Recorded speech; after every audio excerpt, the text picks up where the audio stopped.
78 lakh pensioners को मोदी सरकार का तोहफा, अब किसी भी बैंक से निकाल सकेंगे।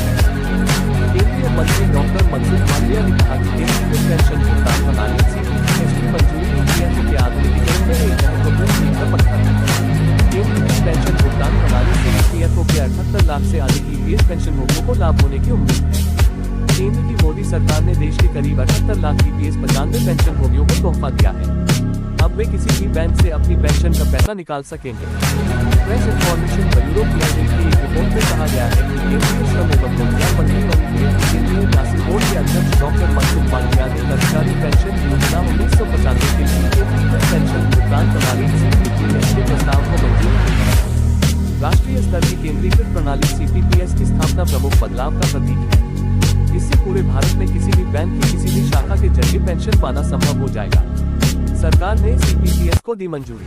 केंद्रीय मंत्री डॉक्टर मनसुख मांडविया ने कहा कि केंद्रीय पेंशन भुगतान प्रणाली CPPS की मंजूरी ईपीएफओ के आधुनिकीकरण में एक महत्वपूर्ण मील का पत्थर है। पेंशनभोगियों को देश में किसी भी बैंक किसी भी शाखा से अपनी पेंशन प्राप्त करने में सक्षम बनाने वाली यह पहल पेंशनभोगियों के सामने आने वाली लंबे समय से चली आ रही चुनौतियों का समाधान करेगी और एक निर्बाध तथा कुशल संवितरण तंत्र सुनिश्चित करेगी। ये ईपीएफओ को अपने सदस्यों और पेंशनभोगियों की जरूरतों को बेहतर ढंग से पूरा करने के लिए प्रतिबद्ध है। उत्तरदायी और तकनीक सक्षम संगठन में बदलने के हमारे चल रहे प्रयासों में एक महत्वपूर्ण कदम है। 78 लाख पेंशनभोगियों को मिलेगा फायदा।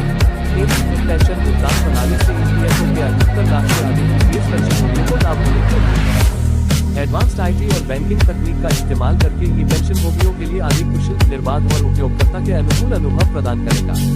CPPS पेंशन भुगतान आदेश PPU को एक कार्यालय से दूसरे कार्यालय में स्थानांतरित करने की आवश्यकता के बिना पूरे भारत में पेंशन का वितरण सुनिश्चित करेगा। नई पेंशनभोगी अपना स्थान बदल देता हो या अपना बैंक का शाखा, यह उन पेंशनभोगियों के लिए बड़ी राहत होगी जो सेवानिवृत्ति के बाद अपने घर में चले जाते हैं। ये जनवरी 2025 से लागू होगा नया नियम।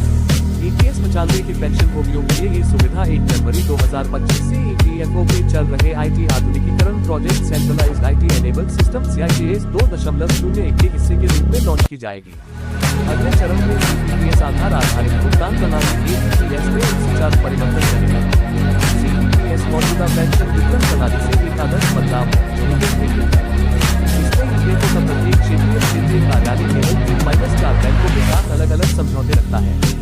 पेंशनभोगियों को पेंशन शुरू होने के समय किसी भी सत्यापन के लिए शाखा में जाने की भी आवश्यकता नहीं होगी और पेंशन जारी होने पर तुरंत खाते में जमा कर दी जाएगी। इसके अलावा